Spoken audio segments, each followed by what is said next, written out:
નમસ્તે વિદ્યાર્થી મિત્રો, આજે આપણે ધોરણ 8માં વિષય સામાજિક વિજ્ઞાનમાં પાઠ 9 સંસાધન વિશે અભ્યાસ કરીશું. તો તમે બધા જાણતા હશો કે સંસાધન કોને કહેવાય. સંસાધન એટલે કે આપણે જે વસ્તુઓનો ઉપયોગ કરીએ છીએ એ બધી જ વસ્તુઓને આપણે સંસાધન કહી શકીએ છીએ. સંસાધન બે પ્રકારના હોઈ શકે છે, એક કુદરતી સંસાધન અને બીજું છે માનવ નિર્મિત સંસાધન. તો કે સંસાધન એ માનવ સમાજની આર્થિક વૃદ્ધિ અને વિકાસનો મૂળાધાર હોય છે. માનવ સમાજની આર્થિક વૃદ્ધિ એટલે કે માણસ પોતાનો આર્થિક રીતે સદ્ધર થઈ શકે એ માટે આ સંસાધનો ખૂબ જ આવશ્યક છે, જરૂરી છે. તેના દ્વારા આપણી જરૂરિયાતોને સંતોષી શકાય છે. આજુબાજુ નિરીક્ષણ કરતાં કુદરતમાં પડેલા અનેક તત્વો નજરે પડે પણ તેને સંસાધન ન કહેવાય. તમે આજુબાજુ તમારી બેઠા હો ત્યાં બધું જુઓ કુદરત દ્વારા, પણ એ બધા સંસાધન છે નહીં. આ તત્વોને માનવી આવડત કે કૌશલ્યથી પોતાની જરૂરિયાતો સંતોષવા ઉપયોગમાં લે ત્યારે સંસાધન કહેવાય. હું એમ કહું કે તમે જ્યાં બેઠા છો તમારી આજુબાજુ તમને જે પણ દેખાય છે કે કોઈ વૃક્ષ દેખાય છે તો એ વૃક્ષને આપણે સંસાધન ન કહીએ, પરંતુ એ વૃક્ષને હવે તમે એ ઉપયોગમાં લો છો તમારા કંઈક કામ માટે, તો એ તમારા માટે સંસાધન બની જાય છે. તો એવી રીતે તમે બીજી પણ ઘણી બધી વસ્તુઓ છે જેનો તમે ઉપયોગ કરો છો તો એ તમારા માટે સંસાધન બન્યું કહેવાય છે. સંસાધન એ કોઈ પણ આવશ્યકતા કે જરૂરિયાતને સંતોષનાર હોય છે. ઉપયોગિતા એ સંસાધનનો ગુણધર્મ છે, એટલે કે એ આપણને મદદરૂપ થાય છે. એટલે કઈ વસ્તુની આપણી જરૂર હોય તો એ આપણને ઉપયોગમાં આવે તો એ આપણા માટે સંસાધન બન્યું કહેવાય છે. અગાઉના સમયમાં માનવી પાસે ખનિજો ખોદવાની કે તેને શુદ્ધ કરવાની આવડત નહોતી. એટલે કે પહેલાંના સમયમાં માણસો પાસે આવી કોઈ આવડત હતી નહીં. ખનિજોને ખોદીને કાઢવાની કે એને શુદ્ધ કરીને કેવી રીતે વાપરવું એવી કોઈ આવડત નહોતી. ત્યારે લોખંડ અને બીજી ધાતુઓ કે ખનિજ તેલ સંસાધન નહોતા. પણ જ્યારથી માનવી તે ખનિજોને ખોદી પોતાની જરૂરિયાતો સંતોષતો થયો છે ત્યારથી સંસાધન બની ગયા છે. એટલે કે આ બધી વસ્તુઓ જે પહેલાં તો હતી જ, લોખંડ છે કે બીજી અન્ય કોઈ ધાતુઓ છે, ખનિજ તેલ છે, બધી વસ્તુઓ તો હતી જ, પણ ત્યારે એ માણસ એ વસ્તુને વાપરતો નહોતો એટલે એ સંસાધન નહોતું ગણાતું. અને હવે એ બધી વસ્તુઓ એ માણસ વાપરે છે એટલે એ દરેક વસ્તુને આપણે સંસાધન કહીએ છીએ. પવનચક્કી દ્વારા વીજળી ઉત્પાદનની ટેકનોલોજીના વિકાસ થવાની આજના યુગમાં પવન એક અગત્યનું સંસાધન ગણાય છે. હજુ પણ ભવિષ્યમાં વિજ્ઞાન અને ટેકનોલોજીના વિકાસ સાથે કુદરતી સંપત્તિમાં પડેલા અનેક તત્વો સંસાધન બનશે. તો આપણે જોઈએ સંસાધનોના પ્રકાર કયા છે. સંસાધનોના નિર્માણને આધારે મુખ્ય બે પ્રકાર પાડવામાં આવ્યા છે. એક છે કુદરતી સંસાધનો અને બીજું છે માનવ સર્જિત સંસાધનો. તો કુદરતી સંસાધનોમાં શું આવે એ આપણે જોઈએ કે કુદરતમાંથી મળતા અને વધારે પ્રક્રિયા વિના ઉપયોગમાં લઈ શકાય તેને કુદરતી સંસાધન કહે છે. હવા, પાણી, જમીન, ખનિજો અને ઉર્જા સ્ત્રોતો એ તમામ કુદરતી સંસાધનો છે. આ બધા શું છે? કુદરત દ્વારા મળતા સંસાધનો છે. આ બધાનો આપણે ઉપયોગ કરીએ છીએ. આ બધા સંસાધનો આપણને કુદરત દ્વારા મળેલ ભેટ છે. પર્યાવરણમાં આવેલા તમામ ઘટકો જે માનવ દ્વારા ઉપયોગમાં લેવા યોગ્ય છે તે તમામ કુદરતી સંસાધનો છે. એટલે કે પર્યાવરણની અંદર જે કંઈ પણ આવેલું છે, વૃક્ષો છે, વનસ્પતિ છે, નદી, પર્વત, ઝરણા, તળાવ, બધું જ, તો એ બધાનો જે આપણે ઉપયોગ કરીએ છીએ, ઉપયોગમાં લઈએ છીએ તો એ આપણા માટે સંસાધન બને છે. એને આપણે કુદરતી સંસાધન કહીએ છીએ. કુદરતી સંસાધનોના પુનઃપ્રાપ્યતાના આધારે અને વિતરણ ક્ષેત્રને આધારે વર્ગીકૃત કરવામાં આવે છે. તમે અહીંયા એક ચિત્ર આપી છે, તમે એમાં જોઈ શકો છો કે જે બધા તમને દેખાય છે બધા જ કુદરતી સંસાધનો છે. ચિત્રમાં તમે જોઈ શકો છો બધા જ કુદરતી સંસાધનો છે કે અહીંયાથી આપણને કુદરતી સંસાધનો પ્રાપ્ત થાય છે, એના સ્ત્રોતો છે. તો ત્યાંથી આપણને બધા કુદરતી સંસાધનો પ્રાપ્ત થાય છે. દુનિયામાં સંસાધનોની ઉપલબ્ધતા અને વિવિધતાની દ્રષ્ટિએ અસમાન રીતે મળી આવે છે. આમ વિતરણ ક્ષેત્રો કે પ્રાપ્તિ સ્થાનોના આધારે વિદ્વાનો સંસાધનોના પ્રકાર આ મુજબ પાડે છે. આપણે જોઈએ કે કેવા કેવા પ્રકારના સંસાધનો હોઈ શકે છે. તો પહેલું છે કે સર્વ સુલભ સંસાધન. સર્વ સુલભ એટલે કે આપણને બધી જગ્યાએ ઉપલબ્ધ હોય, મળી રહેતું હોય તો એને સર્વ સુલભ કહેવાય. કે આ પ્રકારના સંસાધન આપણને સર્વત્ર ઉપલબ્ધ હોય છે. સર્વત્ર એટલે બધી જગ્યાએથી મળી રહેતા હોય તો એવા સંસાધનોને આપણે સર્વ સુલભ સંસાધન કહીશું. ઉદાહરણ તરીકે વાતાવરણમાં વ્યાપ્ત જીવસૃષ્ટિ માટે ઉપયોગી વાયુઓ, તો કયા છે? ઓક્સિજન અને નાઇટ્રોજન, જે જીવસૃષ્ટિને જીવંત રાખવાનું કામ કરે છે. બીજું છે સામાન્ય સુલભ સંસાધનો. તો કે આ સામાન્ય રીતે આવા સંસાધનો આપણને સરળતાથી ઉપલબ્ધ હોય છે. ઉદાહરણ તરીકે જળ અને ગોચર ભૂમિ. ત્રીજું છે વિરલ સંસાધન. તો કે વિરલ સંસાધન એટલે કે આ સંસાધનો આપણને મર્યાદિત સ્થાનો પરથી જ પ્રાપ્ત થતા હોય છે. એટલે કે કોઈ એવા ચોક્કસ જગ્યાએથી જ આપણને એ વસ્તુ મળતી હોય છે. ઉદાહરણ તરીકે કોલસો છે, વિવિધ ધાતુઓ છે, ખનિજ તેલ છે, કુદરતી વાયુ છે, યુરેનિયમ છે. તો આ બધા વિરલ સંસાધનો છે. અને પછી છે એકલ સંસાધન. તો કે સમગ્ર વિશ્વમાં જવલ્લે જ એક કે બે જગ્યાએથી મળી આવતા ખનિજો એકલ કે દુર્લભ સંસાધન તરીકે ઓળખાય છે. આખા વિશ્વની અંદર કોઈ એક કે બે જગ્યાએથી જ જે મળી આવતા હોય તો એવા સંસાધનોને એકલ સંસાધન કે દુર્લભ સંસાધન કહેવામાં આવે છે. ઉદાહરણ તરીકે યુરોપના ગ્રીનલેન્ડમાંથી પ્રાપ્ત થતું ક્રાયોલાઇટ ખનિજ. એ ખનિજનું નામ છે ક્રાયોલાઇટ ખનિજ. આ ઉપરાંત સંસાધનોના નવીનીકરણીય અને બિન નવીનીકરણીય એવા બે ભાગ પાડવામાં આવે છે. તો તમે જોઈ શકો નવીનીકરણીય એટલે કે પુનઃપ્રાપ્ય સંસાધન અને બિન નવીનીકરણીય એટલે કે પુનઃ અપ્રાપ્ય એટલે કે ફરીથી મેળવી શકાય નહીં તેવું સંસાધન. તો એનો અર્થ છે કે આપમેળે ચોક્કસ સમયગાળામાં વપરાયેલ જથ્થાની પૂર્તિ કરે તે અખૂટ હોય. એટલે કે આ જે પુનઃપ્રાપ્ય સંસાધન છે નવીનીકરણીય એ કેવું હોય છે? અખૂટ. એ ક્યારેય ખૂટે નહીં. તમારે જ્યારે જોઈએ ત્યારે તમને મળી રહેતું હોય છે. જ્યારે પુનઃ અપ્રાપ્ય સંસાધન છે બિન નવીનીકરણીય તો એ કે એકવાર વપરાયા બાદ નજીકના સમયમાં તેનું ફરી નિર્માણ અશક્ય હોય છે. એકવાર વાપરી લીધા પછી થોડા સમય પછી આપણે ફરી એ જોઈતું હોય તો આપણને મળી શકતું નથી. ઉદાહરણ તરીકે જોઈએ તો કે નવીનીકરણીયમાં જંગલો છે, પ્રાણીઓ, પશુ પક્ષીઓ, સૂર્યપ્રકાશ, પવન આ બધું આપણને મળી રહે છે. તમારે જ્યારે જોઈએ ત્યારે તમને મળી રહે છે. એ અખૂટ છે. જ્યારે ખનિજ કોલસો છે, ખનિજ તેલ છે, કુદરતી વાયુ છે, પરમાણુ ખનિજો છે એ આપણને મળતા નથી કેમ કે એ ખૂટી શકે એવા છે. તો એના પછી આપણે જોઈશું. તમે જોઈ શકો અહીંયા કે અક્ષયશીલ સંસાધન અને ક્ષયશીલ સંસાધન. તો બંનેના અલગ અલગ વિભાગ છે. અહીંયા ભૂતાપીય ઉર્જા છે, પવન ઉર્જા છે, જળ ઉર્જા છે, જૈવ ઈંધણ છે, સૌર ઉર્જા છે. આ બધા અક્ષયશીલ સંસાધન છે. જ્યારે અણુ ઉર્જા છે, કુદરતી વાયુ, ખનિજ કોલસો, અશ્મિભૂત બળતણ તો આ બધા જે છે એ ક્ષયશીલ સંસાધન છે. અક્ષય એટલે કે ક્યારેય ખૂટે નહીં એવું એમ, અને ક્ષય એટલે કે જેને એ ખૂટી શકે. તો કે આ બધા છે જો પવન ઉર્જા, ભૂતાપીય ઉર્જા, જૈવ ઈંધણ, જળ ઉર્જા, સૌર ઉર્જા એ ક્યારેય ખૂટતું નથી. જ્યારે ચિત્રમાં અહીંયા આપ્યું છે ક્ષયશીલ તો કે અણુ ઉર્જા, કુદરતી વાયુ, ખનિજ કોલસો, પછી અશ્મિભૂત બળતણ આ બધું કેવું છે? ખૂટી શકે એવું છે. હવે આપણે જોઈશું માનવ સર્જિત સંસાધનો. તો માનવ સર્જિત સંસાધનો કોને કહેવાય?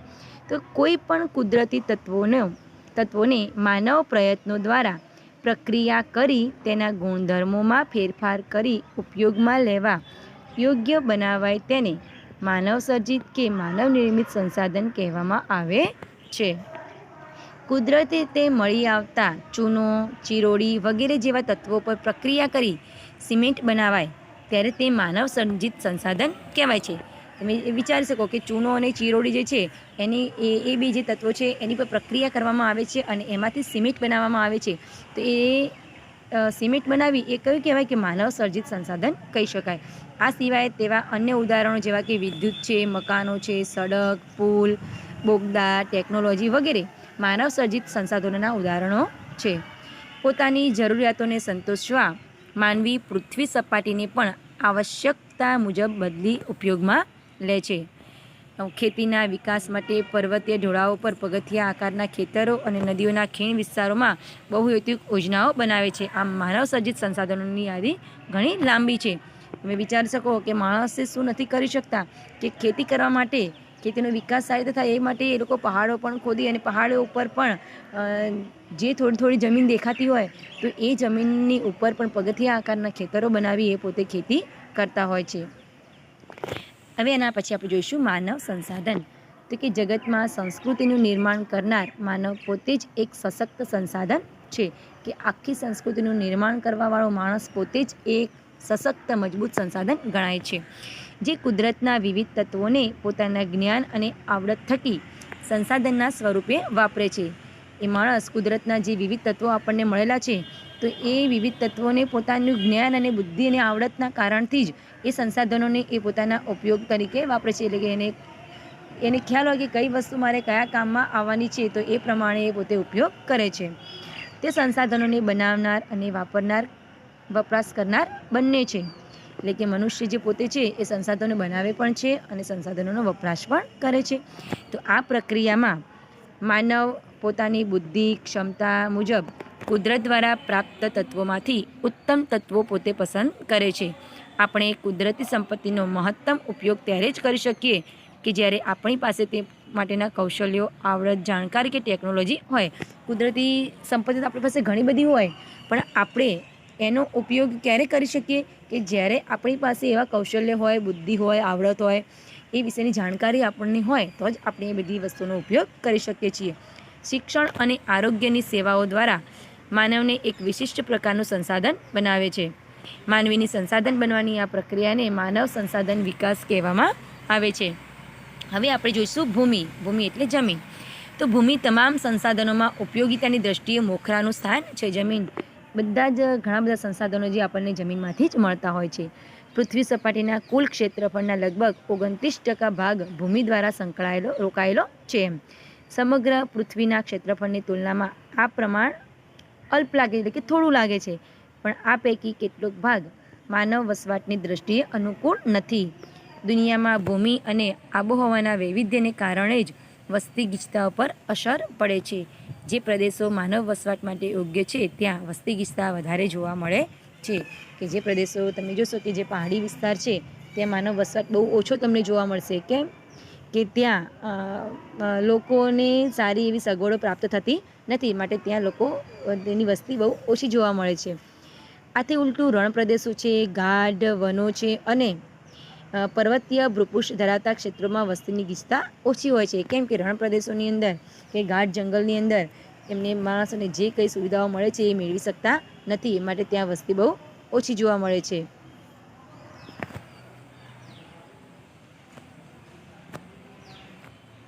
ખેતી છે ખનિજો છે જંગલો છે ઉપરાંત રસ્તા અને ઉદ્યોગોની સ્થાપના માટે ભૂમિ અનેક રીતે આપણને ઉપયોગી એટલે કે જમીન આપણને ઘણી બધી રીતે ઉપયોગી છે. જંગલો પણ તમે જોશો કે જમીનમાં થાય છે ખેતી પણ જમીનમાં થાય છે ખનિજો પણ જમીનમાંથી મળે છે અને મોટા મોટા રસ્તાઓ પણ જમીન ઉપર બાંધવામાં આવે છે. એ ઉપરાંત ઉદ્યોગોની સ્થાપના એ પણ જમીન ઉપર કરવામાં આવે છે. વધતી જતી વસ્તીની સાથે સાથે આપણી જરૂરિયાતો પણ સતત વધતી રહે છે. તેની સામે ભૂમિ અત્યંત મર્યાદિત છે. આજે ભૂમિની અછત એક વિકટ સમસ્યા બની ચૂકી છે. પરિણામે શહેરોમાં મકાનો બાંધવા અને ગામડાઓમાં ખેતી યોગ્ય ભૂમિ વધારવાની પ્રવૃત્તિએ અનેક પર્યાવરણીય સવાલો સર્જેલા છે.